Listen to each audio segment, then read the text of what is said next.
Okay,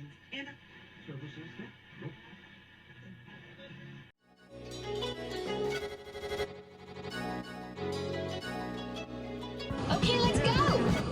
He wants to jump 1,000 cars. Sir, you have 1,000 cars. I don't think I'd attempt to try this stunt. Or we owe this horsepower to Uncle Sam. Too many cars. Car. Roses would be... Like I put my beer belly on it. If you can't immediately tell somebody how many cars you have. You'll really give those uppity yuppies something to think about. Stay on the bar. Don't go off the bar with your Bronco. 1980 Volvo horns, what's right? I want a man's coolant. And he's like, oh, I thought it'd be small. It's for a small car. And I'm like, yeah, but it's still an automatic transmission. They're never going to be light. It's definitely going to have to crash. Starting off with Brad buying another car. That's the West. Internet.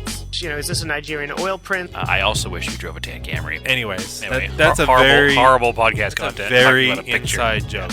It loves to be driven hard. Welcome to another episode of Auto Off Topic. How are you, Brad? Pretty good, Andrew. Pretty good.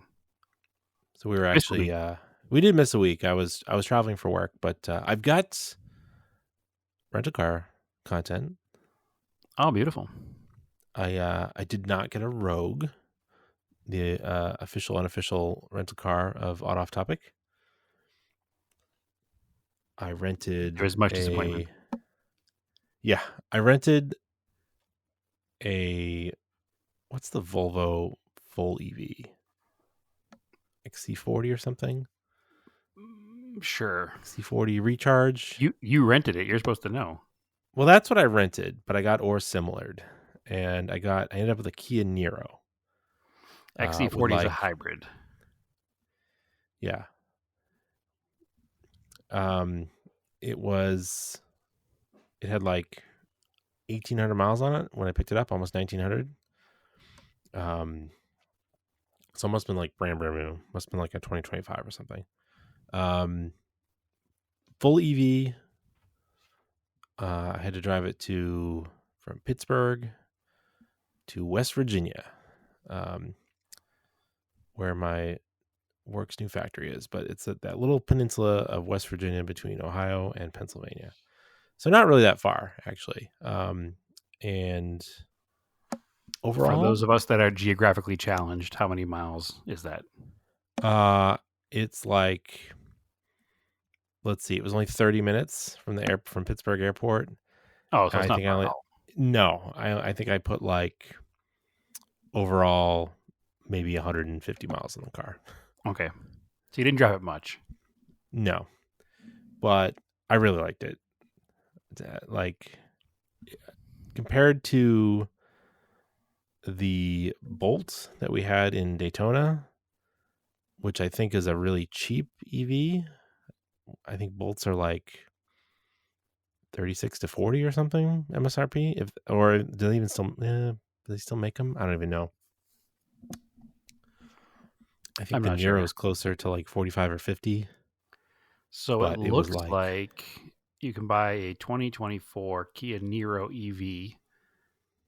I just pulled it up real quick just to see. EV Wind. My local dealer has a brand new one listed for $32,136. Oh, that's not bad actually.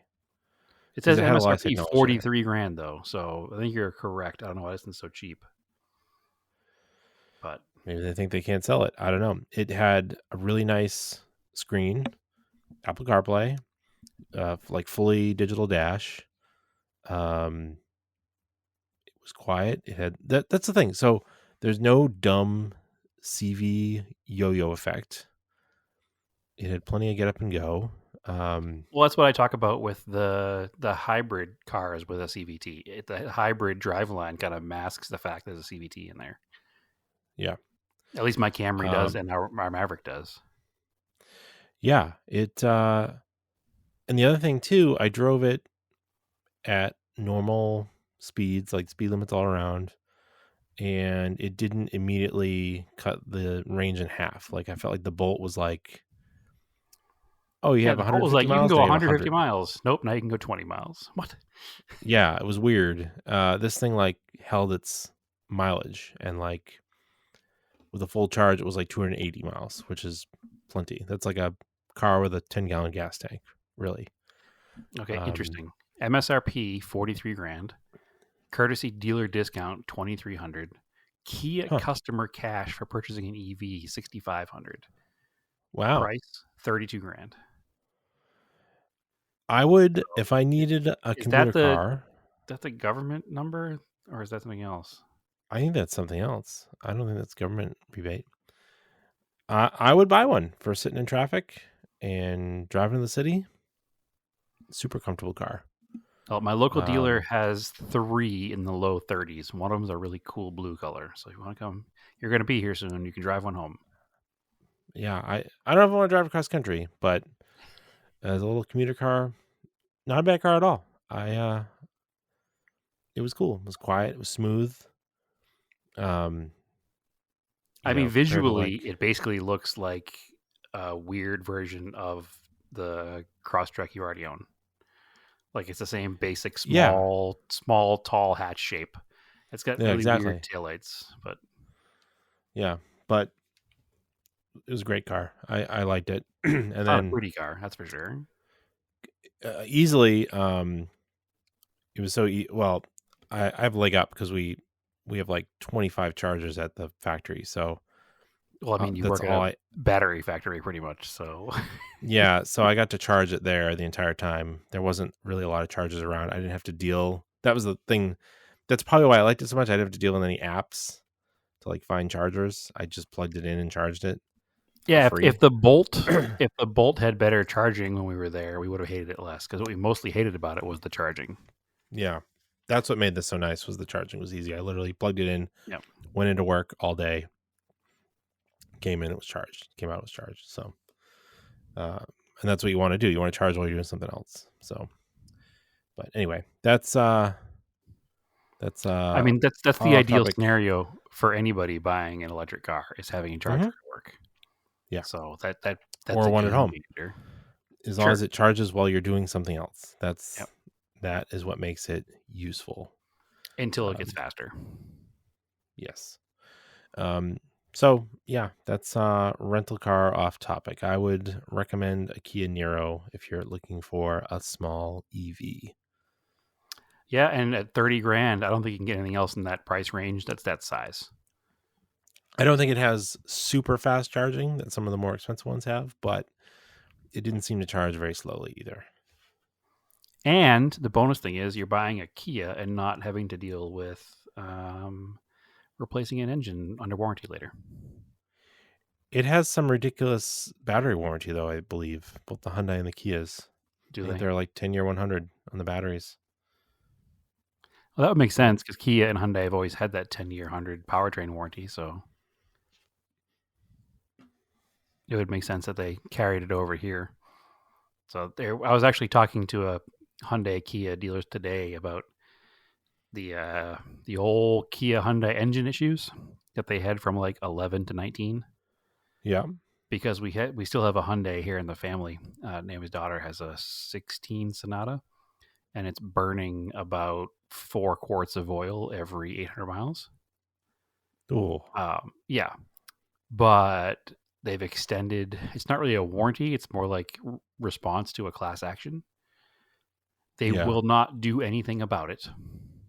Okay. They will not repair it. They won't do anything until the engine ceases to exist. Once the engine ceases, they will give you a new engine, as long as you have your ownership history and your oil change history for the past year. So the dealer. So you can't just run out of oil. Well, you can, because that's what the problem is. But because it's burning oil, that doesn't constitute getting a free repair. When it burns enough oil that it no longer runs, you get a free repair. Okay. Right. Which seems weird to me, because they could probably do it preventatively. But what do I know? So I guess they had to crack down because people were buying cheap, blown up Sonatas and Elantras and Optimas And Kia dealers hate this one weird trick. Yeah, exactly. So they had to crack down that you have to have owned the car for a certain period of time, and you have to have a maintenance history of at least the past year in order to do it. So they're a little less open with the free engines now. But I was annoyed because she's young and she bought the car used. So even though it's a couple year older car, she still owes money on it, and it would suck if it blew up and you have nothing to show for it. So it's like, at least we have this like possibility of getting it replaced. And Naomi's old Hyundai lost an engine at like 100,000 miles. A similar story. So, and back then they also put a brand new engine in for her. And then we got rid of that car. It had like 240 something thousand miles on it. So the replacement motors are fine. It's just that they made that mistake for all those years somehow on the 4-cylinder engines. So hopefully we can get it taken care of somehow. But I also don't want to deal with like waiting for it to break down in the middle of nowhere and be towed somewhere. Like, why can't you just fix it preventatively? It seems odd. Ultimately what's going to happen. We have the history of the car. Why can't you just fix it? But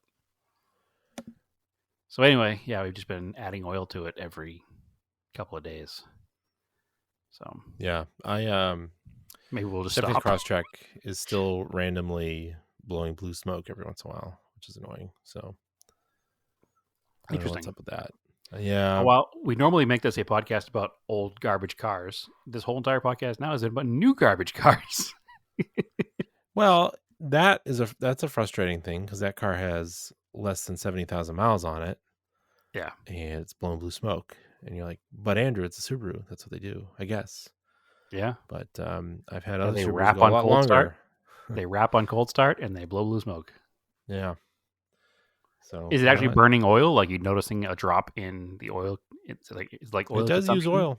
Yeah. I have to check it. But also like Subaru. It's just normal. It uses a little more than it used to, but I don't know. I think I read a couple posts. Maybe it's PCV. I gotta order one, try changing it. Could be clogged. Not quite ready to get rid of the car, but it's certainly, something like that Kia, like a Kia EV is definitely on the list of things to look at to replace it. And again, it's like to the casual observer, it's basically the same car. To a non-car person, they'll look at it and be like, "Oh, they have the same car." It's just like I don't have to. Like I have daily. I don't want to do anything to it. It's annoying. Yeah. No, I get it. And that Subaru has been fairly trouble-free. Like I haven't really had any problems with it at all.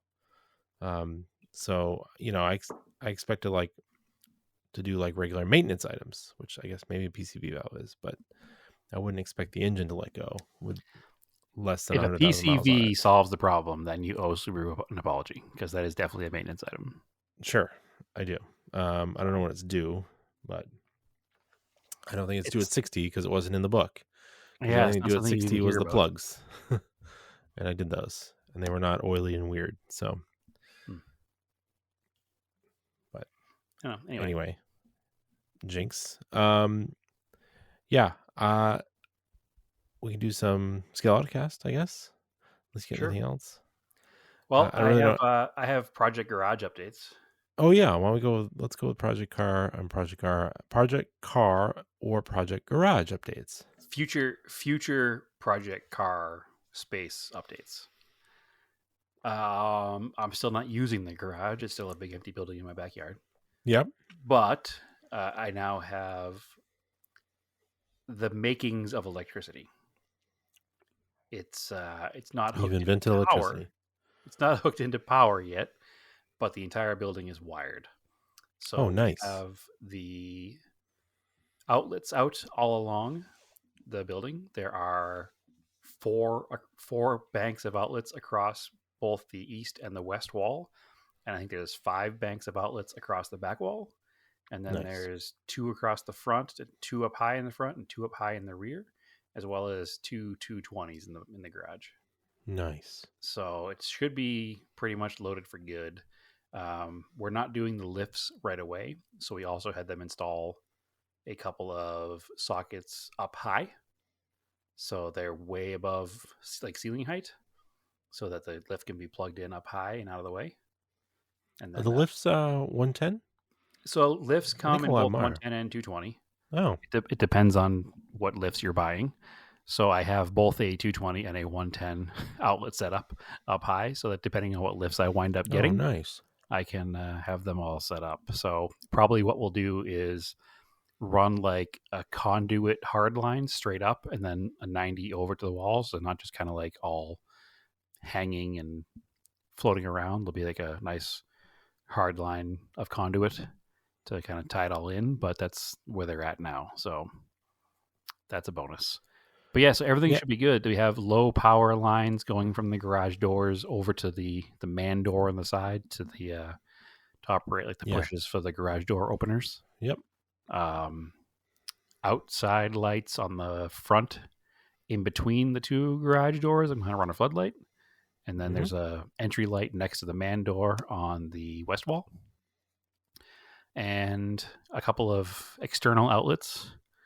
And everything's good. The city inspector came out and looked at it, and he gave us the A-OK. So next step is hopefully this week we get drywall done. And then once the drywall is done, the garage doors go in. And actually before the garage doors, we'll have the whole thing powered up. So, but they want us to do the drywall before we actually do the power. So, yeah. So that's good. You get 220 in the walls. So you can run a good compressor, or you can run a welder. Yeah, I have it set up so it's future proof. Whatever I do want to run, Yeah. The compressor I have now is a 110, so it's not necessary. But if I ever get a bigger one, then sure, it'd be great. But a welder was what I was thinking, and also I don't know what the lifts are going to be. So, also we put in sockets up high on either side for the eventual mini splits as well. Hexagon lights. All the hexagon lights. No, actually, it's a bank of 4 individual LED lights that hang on like a chain. They're commercial grade LED lights. So they're very bright, very nice. Yeah, they're just like traditional fluorescent light shape, but they're LED now. No, they're round. They're like a, there's like a very specific that only you and people that know my dad's garage know. You know the big sodium lights in my dad's garage? Yeah. They'd be like that, but LEDs. Oh, weird. Yeah. But so they don't have a weird color cast though. No. They're good. They're good color cast. I think if I remember correctly, they have settings for color as well. Oh yeah. So nice. But they're not they're not like a permanent install. We didn't hardwire in the lights so that for any future changes, they're easy to change, but there's sockets up there to plug them directly into. So it'll be good. It's planned. Nice. It won't look janky. Nice. So, and then eventually I think I want to do lights along the sides for, workbench kind of lights, but that's what we have all the sockets for. So yeah, building's up. Did I talk about they fixed the shingles? No, you talked about how it was weird, and they were going to come fix it. They fixed all the shingles. The guy who, the inspector for the actual garage company came out and was like, "Ugh, awful. Let's fix that." And we're like, "Yeah, we agree." So they came out and they pulled all the old shingles and redid brand new shingles where the problem was.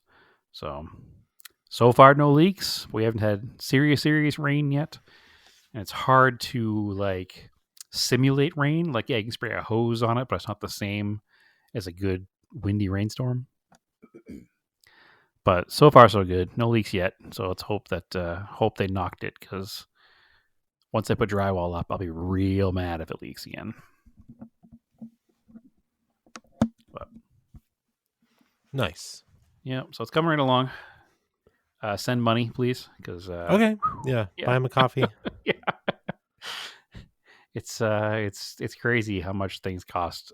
Garage doors, apparently, if you don't go standard size, exponentially get very expensive. Oh yeah, very expensive. Oh yeah. So also because of the garage door style that we're doing with the high clearance, also more expensive. So take whatever you thought it would cost to put in 2 garage doors and probably triple it. So yeah, I bet. Yeah, but they're going to be insulated, so that's nice. But still, it's not what was expected. It was an unexpected price. Please buy my cars. Mm-hmm. In order to pay for this garage, I'm going to have no cars to put in it, but that's okay. We'll make it work. Yeah, and get more cars later. Future cars, yeah. Yeah, no, it's crazy how much things cost. I'm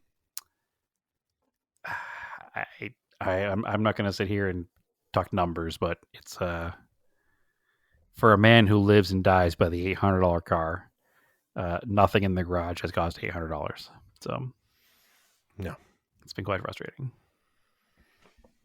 So, but anyway, it is what it is. It's almost we're almost done. Not almost done paying, but we're almost done with the build. So the plan is hopefully to be able to use it by the end of mid to end next month. It should be a fully functional space that I can start loading up with stuff.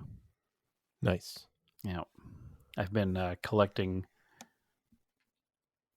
I don't know. I'll stop short of calling it artwork, but I've been collecting stuff to hang on the walls for the past few years. Really, my entire life, but the past few years a little bit more so, knowing this was coming. So I'll have plenty of decorating to do, and we'll make it a nice space as well as a functional space. So it's 99% automotive themed wall hanging, obviously, but cool. We'll make it work. I took the Gallant over to Marblehead Cruisin'. Excellent. I thought it was going to be the last one of the season, but the weather's been pretty nice. They might try to sneak one more in for October.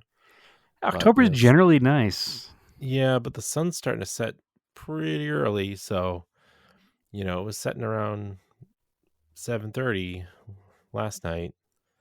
And then it only starts at like 6. So, but it's a cool spot. It's in the Devereaux Beach parking lot in Marblehead.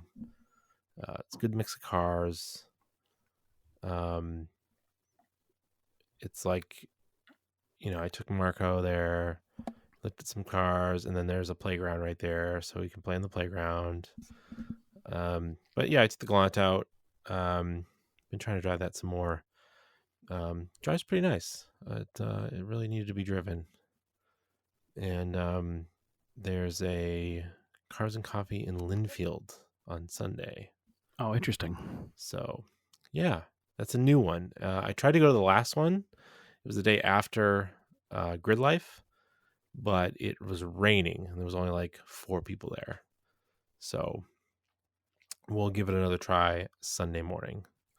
The my favorite events are Cars and Coffees the first few months they exist before they get huge. Yeah, really. And I mean, that's pretty much my Sunday plan. And then I want to watch NASCAR at Watkins Glen because it's a playoff race. True. Oh! Before we get there, yeah, I attended for the first time in well over a decade a rallycross. Oh, okay. Yeah, obviously you and I used to rallycross all the time on the East Coast with the Rally Mirage, and I mean, it's probably almost a solid decade we did that, right? It was a long time. Yes. And we thoroughly enjoyed it. I came out here and I said, I'd love to try rallycross again. I don't have a car that currently is functional that I would take on a rallycross, but I'm working on that now. So, okay. Well, listen, nothing's happened with the Starion, so we're going to rallycross it. Because the course they use each and every month is actually definitely not a car breaker. It's super hard pack underneath really soft sand with no rocks to speak of whatsoever. So you can go out there and pretty much anything, and it's like driving on snow almost. Oh, that sounds fun. Yeah.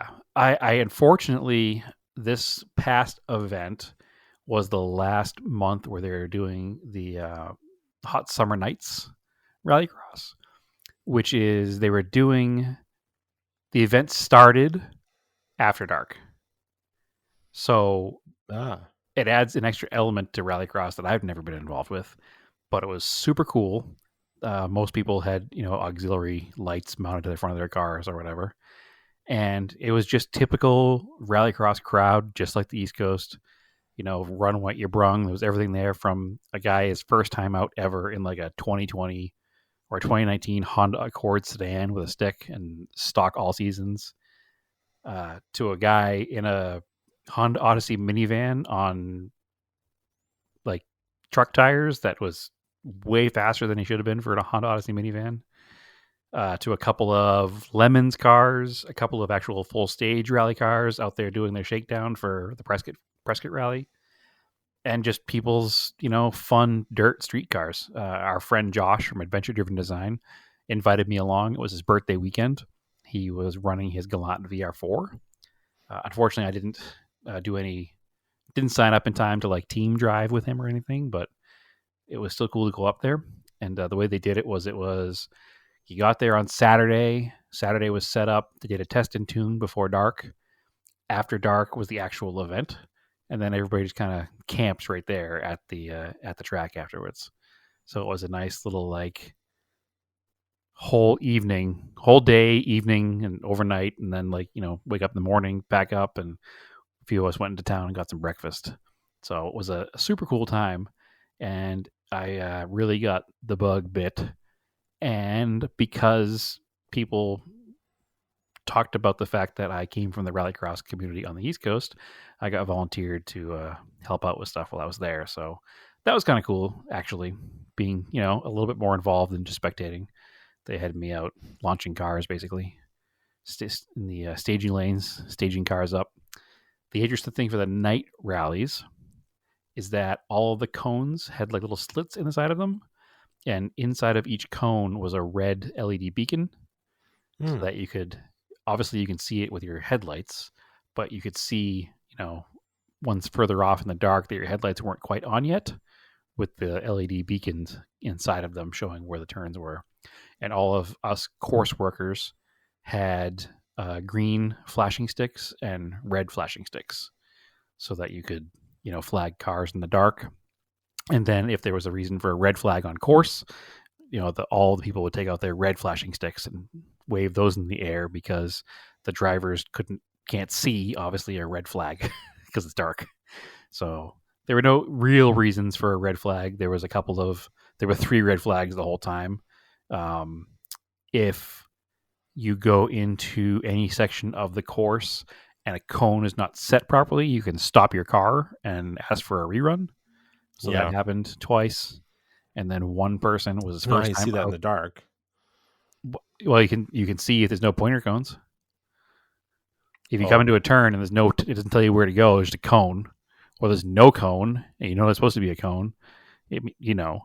So it was cool. It was that guy, a couple of those, and then there was a guy who brought out his Lemons car, who had never actually run anything but Lemons, and got lost his first time out because cones are very different than racetracks.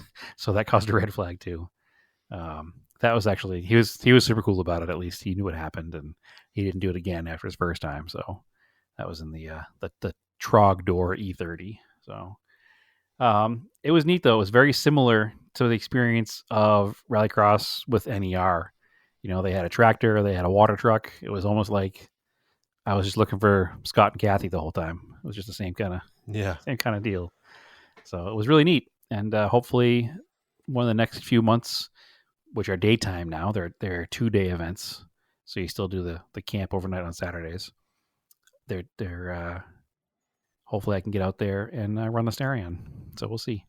It all depends on all the other projects and the garage and the almighty dollar, but hopefully it'll happen. And as a bonus, the road to get out there is fun and nice too if you go the back way. So it's all good stuff. But yeah, so it's I forget what region it is, but it's SCCA backed as well. So everything was just very similar to what I'm used to. So it was kind of cool. was very easy to get back into it because of that. Even signing the waiver form felt familiar. So, well, yeah, that reminds me. I went to the gravel trial up at Team O'Neill again on Labor Day weekend. So it was Sunday, and it was they started around noontime and they went into dark, which was kind of cool, so that people could actually get night stages in. So we all got dirt track nighttime stuff. Yeah, I mean it's northern New Hampshire. It gets dark up there. So, but during the day we could see the Milky Way. Yeah, during the day we were volunteering, and I was just helping with ATC, so which is the time control before start. So they come in and get their ideal start time and everything. We write on their time cards and hand it back to them, and then they go off. So. If Rallycross had an ATC, that's what I was doing as well. I was the guy before the start. So, yep. And yeah, so that was cool. That's pretty much the only motorsport stuff I've done. I haven't done any track days this year at all. I should probably maybe try to sneak one in. We'll see. Well, you've been busy with house stuff and all kinds of stuff too, so it's been a down year for car stuff in general, except for on my end, the garage, which is huge, obviously. But the actual car stuff has been down. There was a rumor, I was told, a certain club may have a hill climb at Club Motorsports in October because it is a high elevation gain track, but they may use it as a hill climb. So just run one section of it? Yes. Interesting. Yeah, which would mean that I could do a hill climb pretty easily in the G20. Yep, because there's runoff. It's a racetrack. Just prove how much you need boost to go uphill. Yeah, I mean your least favorite part of Club Motorsports is the only part you'll be running. Well, actually, I've never run it. I only run Palmer, and Palmer is also a hill climb. You could do part of Palmer as a hill climb, and then have everybody transit back down to the bottom. It'd be kind of easy. Which would be cool too. They did that at Laguna Seca this year. They had a hill climb there up the corkscrew. Okay. So maybe that's where these people got their ideas after watching that. Yep. So very cool. That sounds like fun. Hill climb's one of those things that neither of us ever actually did. We both talked about it, but never actually did it. Well, now being older, I would only do them in a fully caged car. Well, 15 years ago, we weren't older and we were dumb. So yeah, we talked about doing it in the Mirage all the time. We've never actually. Even with breakout time, I wouldn't do it in a non-caged car. So it's one of my things that I'd like to do is build a caged car. I don't want to do it to the G20 because it's too nice. I'd like to find a car that I could cage. Probably something I've talked about before, something a little bit more new, maybe like a newer Golf or a newer Mustang, something that's like not super rare. You can easily get parts for, throw a cage in it, and do time attack and hill climbs. Because hill climb is basically a time attack from point A to point B. Yeah, it's a really short stage rally. Yeah, pretty much. But yeah, that's what I've done there. Then we've got professional motorsports. I missed the Darlington race because I don't know why. I thought because NBC had NASCAR, I thought all the NASCAR races were on Peacock because I was able to watch the Coke 400 on there. There's been like 2 races on Peacock. Yeah, it's apparently a limited thing, which is weird. Like I had the same show thought. all them and show them with the same ads that they would be on TV. Like, what are all these people that are trying to cut cords? Like, what do they watch it with? I don't understand. I had the same thought because I caught a race on Peacock early in the season, and then I missed a race, and I went to watch it, and I was like, oh, I'll just watch it on Peacock, and it wasn't there. And I was like, are you absolutely kidding me right now?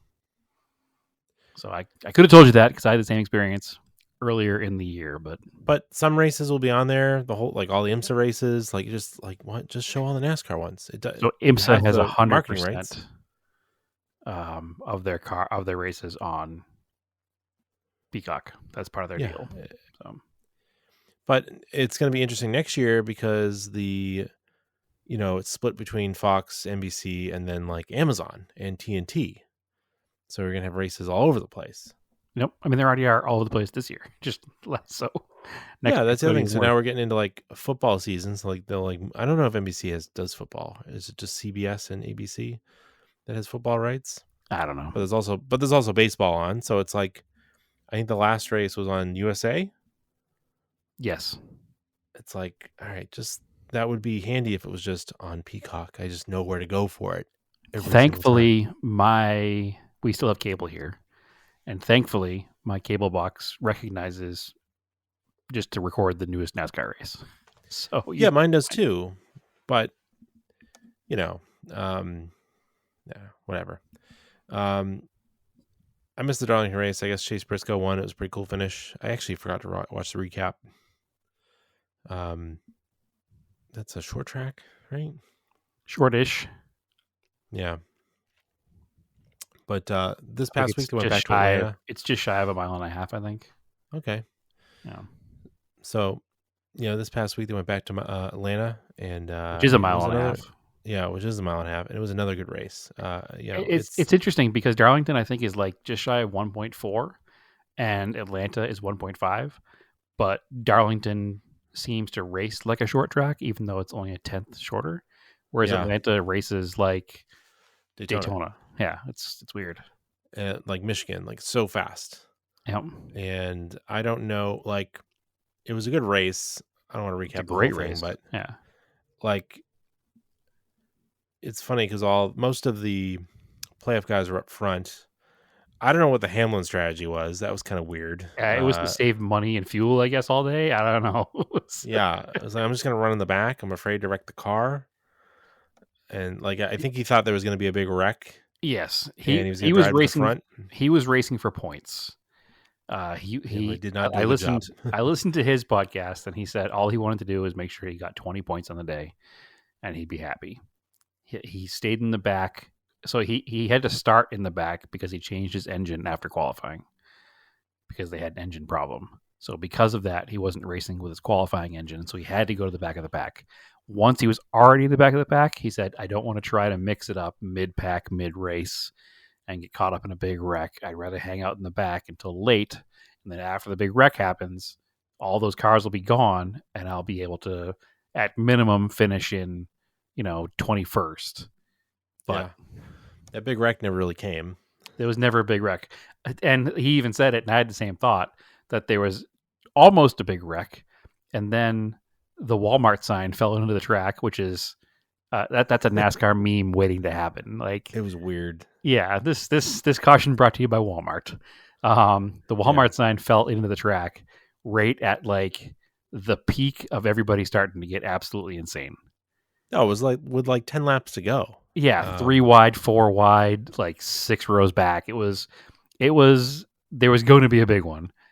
That flag came out and it kind of slowed everybody down, got everybody back in line, and it never really got back to that intensity again afterwards. The craziest thing was Kyle Larson just taking a right turn into the wall by himself. Yeah. Real hard. And then it was like, you're like, oh my gosh. And like the wall moved. I'm surprised they didn't have to fix the wall. And like 32 minutes later, Chase Briscoe came and hit him in the back of the straightaway. I mean, you could see he was trying to slow it down, and he just he was surrounded by other cars, so he couldn't go up or down, and just was like, oh, this is happening. And they were also saying that there was a bunch of fluid down, so he couldn't turn hard because the car it was like hydroplaning basically. Yeah. Wow. So poor guy. I feel bad for Chase Briscoe. It really hurt his playoff chances. I don't really feel bad for Larson. He was number 1 in the points going in. And he did it himself. Like, regardless of if it was mechanical failure or not, it is what it is. Like, yeah, he crashed. It was weird because, he like smashed in the wall, and then like all of a sudden they like pan back and he's out of the car already. I was like, oh, okay. That's cool. Yeah, he was out quick. So he was out quick. But yeah, that was like shocking. I was like watching it and I was like, whoa, like it was just like, yeah, I was just like, camera on it. What just happened? Yeah. Because it happened live on the camera. Like, it wasn't like they panned back trouble in the backstretch. It was like they were showing Larson when he wrecked, and it was just there's boom, right, no turn. reason for it. Yeah, it's like left, right. Oops, wrong way. So yeah, it was wild, but it was a good race. It was very entertaining to watch. Joey Logano won, so Marco was happy. I thought Suarez, and I thought he got that push from Chastain. He was going to go pull out in the front there. Yep, but real close. Finished second. Yeah, Logano had a fast car. My son was happy. He watched it. He finally got to see him win a race. Yeah. That's good for Suarez, too, because he's in the playoffs. So good points. Yeah. Finishing in second. And considering he started in 30th, that's a good result for the day. And there was some, the 2311 cars were doing decent, too. So that's the other thing I was thinking about after. I think Reddick finished 6th. Yeah. I was thinking about it afterwards. You had 2311. Tyler Reddick won the regular season championship. That team is 4 years old? 5, I think. But still. 4 or 5 years old. Yep. New team. So beat legacy teams like Hendrick. Sure. Penske. And then you had Trackhouse running up 1 and 2 for a little bit. They're 4 years old. Yep. Against, Hendrick, the Penske's. That's pretty cool. Yeah, absolutely. And even the Roush team is not an old team, even though Roush has been around forever. That Roush Fenway Keselowski team hasn't been a team for 100 years. I think they're at least 15 years. But still, they're not a legacy team. No. They're a modern era team that's mixing it up with the big teams. So, of course, financially, I mean, it's Roush and Fenway, and financially, they're all huge dollar teams. 2311 is, the world's richest athlete, and Denny Hamlin, the world's richest NASCAR driver. So it's not like they're hurting for money, but it is neat that they've come from nothing as far as talent and experience. And, yeah, it's really cool. It's like taking an expansion team to the championship. Yeah, that's a good explanation. His brand new team just entered the NBA and they're winning a championship in their 4th or 5th year. That's unheard of. So yeah, no, that's cool. And it'd be cool if Reddick can take it all the way to be the actual season champion too, the full playoff champion. That would be awesome. So love to see that. And then that would be huge depending on their contract negotiations next year too, because 2311 hasn't signed their new charter yet. Yeah, that's wild. But yeah, I don't know enough to talk about that, but I don't know either. I just know it seems like, NASCAR is a difficult sanctioning body, and maybe they're not profit sharing enough as they should. But, well, that's what the big complaint is, that the smaller teams, none of those teams we just mentioned, but the lesser known drivers. Yeah, the lesser known drivers, a lot of them lose money on any given weekend. Yeah. So that you shouldn't lose money to participate in the sport. No. So that's obviously bad. And it's not good for your sport overall, especially trying to get in smaller teams and new drivers. If the driver's going to not make any money or lose money, then you can only do it for the passion for so long. Mm-hmm. So, and a driver shouldn't be driving for the passion of the sport. But they should be. But they shouldn't only be doing that when the guy finishing first has, $50 million sitting in a bank account. So something's wrong there, somewhere in there. So this weekend, they're at Watkins Glen. It's a playoff race, which is pretty cool. Suarez is good at road courses. You've got SVG is running. Yep. So he's running both days. So that's a good reason to watch the Xfinity race on Saturday. The Atlanta Xfinity race, also amazing. Oh, okay. Watch the recap if you haven't seen it. I haven't seen it. I'll check it out. I heard it was pretty good, yeah. So yeah, that should be cool this weekend. I don't think there's any IMSA stuff really coming up. It's weird. They are running at Indianapolis, and then there's also the WC, which is running a different race, the 8 Hours of Indy. So I thought that was interesting that you've got two different endurance series running at Indy soon. But you've got the big news about NASCAR at Watkins Glen. Juan Pablo Montoya will be there. He'll be running? Yeah. Oh, that's right. He's got a 2311 car. Like they have a he's special seat running the SVG car that they ran at Chicago, right? Well, no, right? That was SVG Trackhouse. ran That was for Trackhouse. Never mind. Trackhouse. Yep, scratch That was that. Project 91, they called it. Yeah, they're allowed, I think when teams want to, they can somehow figure out special seats for drivers, right? Yep. So, or rides, what do you want to call it? It'll be cool to see Juan Pablo Montoya back out there again. He's running NASCAR. Yeah, that will be cool. So. Yeah, there's gonna be a lot. I mean, you get AJ Allmendinger. Yep. It's good on the road course. There's a lot of dark horses on the road course that can really McDonald, yeah, screw things up, and a lot of them are non-playoff drivers. So, but then you've got William Byron is also good on road courses, and he won last year there. And Chase Elliott is good on the road course, and Kyle Larson is very good on the road course. So it's like, yeah, it should be a really good race. There's quite a few guys that have gotten a lot better at road courses and are very good at road courses. Yep, and there's a new tire that's supposed to have more fall off than before too. Okay. So tire strategy is also supposed to be a huge thing this coming weekend. So it should be very entertaining to watch. Yeah, so definitely cool. I don't know. I should be back. I should be back from my secret project on Saturday in time to watch that race on Sunday. So. Yeah, well, we've talked about it here before, but that happens Saturday. The great truck exchange happens Saturday. Oh, okay. Yeah. Scale Autocast stuff, right? What do you got? Sure. Anything? What do I got? I don't have. I literally, Andrew. No, I got nothing. No new diecast or anything? I've got some new diecasts. Dude, I do not have new diecasts. Nothing we're talking about. I bought the new Hot Wheels Maverick, but that's not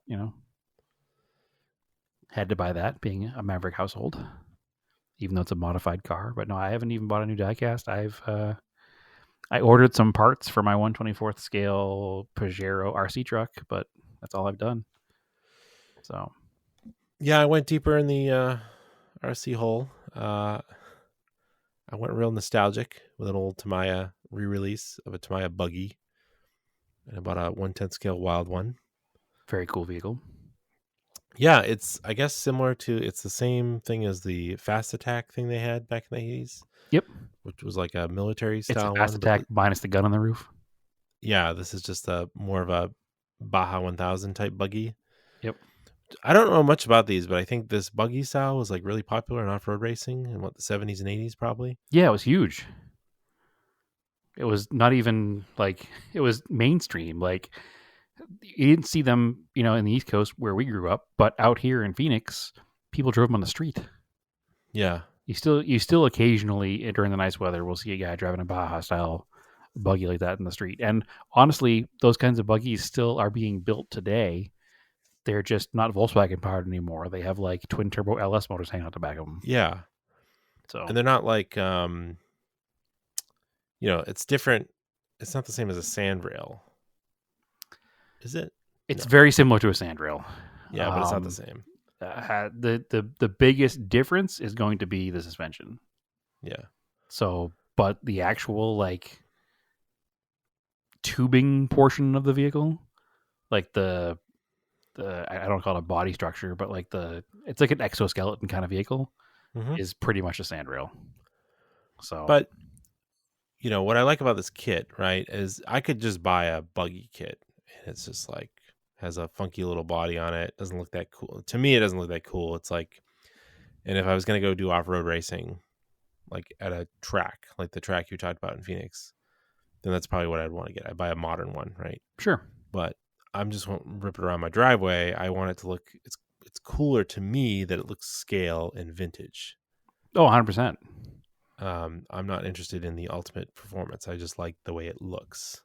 No, 100%. I've always been that way with RC cars. That's the reason I started getting back into RC cars, because of these, quote unquote crawler trucks, because they look like scale versions of trail trucks that I would drive in real life. The crawlers are what brought me back in. Yeah, because me too. It was like they're very scale looking. It's slower. It's actually sometimes more fun to just like crawl over stuff. The suspension they tried to make like the actual truck, so it actually works the same way when you're going off road. It's pretty cool. Yeah, no, that's 100% what got me back in, for sure. Yeah. That's why I've ADHD me. I bought a kit like 7 or 8, 9, 10 years ago, and never finished it. It's in the closet, and that was a 1/14th scale Toyota off-road pickup. And then I bought a 1/32nd scale because it came with a Montero body, and I was like, I'll build that, and that got put in the closet. And then I bought a 1/10th scale, and I was like, oh, this would be cool to get a cool body for it to go. And then I put that in the closet. And then it wasn't until that ready to run 1/24th Pajero came out, and I bought that. So now I have 4 off-road vehicles of varying scales, and only one of them works so far. But it's gotten me now to get into all of it, and I've bought the things. Like it kept being like, oh, I bought this, and then I was confused by the new electronics because it had been 15 years or so since I played with an RC vehicle, and I couldn't figure out, the new battery tech and how to charge them and what kind of batteries to buy and all this stuff. And just getting that one ready to run vehicle and playing with it a little bit, and I was like, oh, I got to get back into this now. So far, I've funny. Built one of the scale trucks in the closet. That's pretty much done. The bodywork's not done, but the chassis runs. So I'm getting somewhere. Well, that's funny. They must have just settled on in the late 70s, early 80s on 1/10 scale because it fit the electronics. I think the big issue with 1/10 scale is that it was the smallest size they could make that had scale performance. Right. Because when it comes to like the fast ones, anything smaller is hard to handle, and anything bigger is hard to have space for. So I think that's kind of where 1/10 scale came from. I'd have to dig into the actual story there. It has space for the original style electronics. Like this chassis for the Wild one, like you're looking at it, it has like space for receiver batteries, has space for the mechanical speed controller.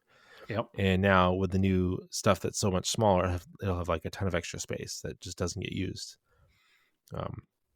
It's funny, they just didn't update or take away any of that stuff. They just simply used the same molds and re-released it. Yeah, there's no reason to, because you don't need it. Everything is now smaller. And it just, because it does say like on the chassis, it's like copyright 84, which is cool. So very cool. As old as you. Yeah. But this kit's cool because it has like aluminum shocks, like the bodies are aluminum. It's got a couple carbon fiber bits that came with it. I ordered some bearings for it. I put a set of bearings in it. I almost bought, there was a Blockhead Motors version, which is apparently like a lifestyle brand in Japan that did a deal with them, but I thought it would be too nice to like actually run around. Like it's more like a pretty shelf model, so I didn't want to buy that one. So the other reason why I like this one too is it uses a clear Lexan body, so I don't have to paint a polystyrene body. Right. So I can just paint it from the inside. I'm going to do a different color than the black, contrasting color, but still make it look kind of 80s. And it should be pretty fun because I noticed that my driveway is a little bit rougher, almost a little too rough for the rally car, but using the Piero truck out there, it like didn't get all beat up driving around because it had high enough ground clearance. Just enough clearance. Yeah. And the other thing I ordered it came with a standard 540, and the rally car kit you got me came with the torque tuned 540. So I ordered one of those because it was like $17. So cheap for RC stuff. Is apparently inflation resistant because none of it has gone up since we were kids. But it's like I don't need the super fastest motor possible. It's like plenty quick to buy that motor. I forget what it said the turns were. Maybe it's like an 18 turn motor or something. Like it's not a big deal. And it works with obviously it came with another kit that came with the same ESC, so it works with that. And with the bearings, the thing will be really fast. Yeah, I don't know exactly what Blockhead Motors is, but I saw that same kit because after you bought it, I was looking at it, of course. I'm not going to buy it, but I was looking at it, and I saw the Blockhead version of it. And I went and I followed their it's cool looking Instagram page. They're just a like an RC customizing service. That Yeah. has a really neat Instagram page. So yeah, it's cool aesthetic. You can buy just some decals. I was going to buy one of their decal sheets because it just looks the part. I can put a couple cool little decals on it. Well, all the 80s Tamiya kits all had like phrases and weird things on the back spoiler. Yeah. So that makes sense along with that aesthetic. The decals and stuff they have all fit that aesthetic. Like I remember the grasshopper on the back spoiler said, "I'm hopping mad." So just weird stuff like that. You had the grasshopper? The grasshopper did, yeah. What was the one that you had? Was grasshopper or the Grasshopper. frog? So I had a grasshopper. My dad had the frog. Okay. I actually technically had a grasshopper 2. Okay. So I had a grasshopper 2 and my dad had a frog. Oh. The frog is a little earlier of a vehicle and it has the aluminum rear case for the gearbox, whereas the grasshopper is all plastic. I think the grasshopper has similar shares with the pumpkin and this Piero. Like it's similar rear gearbox. It might be the same tub. Yeah. So, but anyway, good stuff. But again, it's super cool that Tamiya just like we'll just keeps making the same stuff. They make new stuff that's really awesome too, but they also know that the vintage stuff is cool and people enjoy it. So yeah, and people love it because they're not buying the Tamiya stuff to be the fastest. They're buying it to be the nostalgic. I don't have a tractor racing on here. I just want to drive around my yard and it looks cool. It looks nostalgic. Right. And it just has a... I keep looking possibly buying RC kits all the time now and trying not to. Because the newer, some of the newer stuff just doesn't appeal to me too much. Like the performance is cool, but it just doesn't look very cool. Because I don't know. Maybe it looks cool to young people. It doesn't look cool to me. Like, I don't know. The boat I got looks, it's all right. It performs really cool, but like it's not as cool as the original Traxxas Villain that looks like an 80s Chaparral boat. Right. But I mean, that could just be the 40-year-old man here talking. Well, you're building your son into an RC car guy now, so we'll see what his taste has when he's a little older and can start learning about this stuff. Like definitely the generic Chinese stuff just doesn't have a very good look to it at all. Yeah, it never has. Didn't we were kids either. Yeah. You know, there was the generic Chinese stuff, and then there was like Tyco. So, although those were kind of cool. So that's what I'm saying. There was generic Chinese, and then there was Tyco before you got to like the hobby stuff or the Nikon. Tyco and Nikon. There was the stepping. I had to look up between. Just to remember what it looked like. I looked up the Big Bubba monster truck. Yep, it was pretty cool looking. It was very cool. We both had one. It was a very cool truck. I think they were only 2-wheel drive, right? I think so, but they were cool. I don't remember. I don't remember either. But that was a stepping stone that got us into hobby grade RC stuff. Like I had that for a long time before I got my grasshopper. So, and here I am 30 plus years later getting back into it. I guess this is the cycle of life, right? I guess it is. Now I become an RC car guy for life. Yeah. Forever a child. Yeah. Well, anyway, I did put pictures of it on Scale Autocast. So, I don't know. Where can they find us, right? You can find us on Scale Autocast. Scale Autocast. They can find me at TSISS350. And they can find both of us. That's on Instagram. They can find both of us on Discord if you find us on Instagram. And grab yourself an invite. Yeah, we have a lot of cool chats about car stuff. People have some cool projects they update there. We've got an esports team. We're playing EA WRC, a lot of us. And a lot of us are pretty fast at it. I'm getting faster. I'm not as fast as some of the other people, but I'm getting better. That new wheel setup, believe it or not, I don't think it's a placebo. I think it did make me faster. Oh, there's no question. It's a higher quality product than the other one, so it should make you faster. I know I got to get rid of the old one. It's taking up space, but unfortunately, I don't think they're worth much. I'm going to throw it on Facebook Marketplace for like cheap. So if somebody wants a G920 with a base for like $150, let me know. That's freeing up some cash for more RC car parts. Yeah, and that's like a really good deal to come with a base. So yeah, the base alone is worth that. Anyway, yeah. So that's it. That's where we can find us. Where can they find you though, Andrew? Right? Oh, at Instagram and Threads at Raised in Anger. And I've been putting up. I got film back from Grid Life. I've been putting that on my Instagram and sharing it to Auto Off Topic.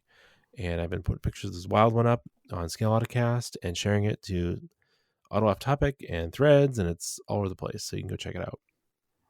Excellent. Maybe I should take pictures of my RC stuff and share it too. I have not been. So yeah.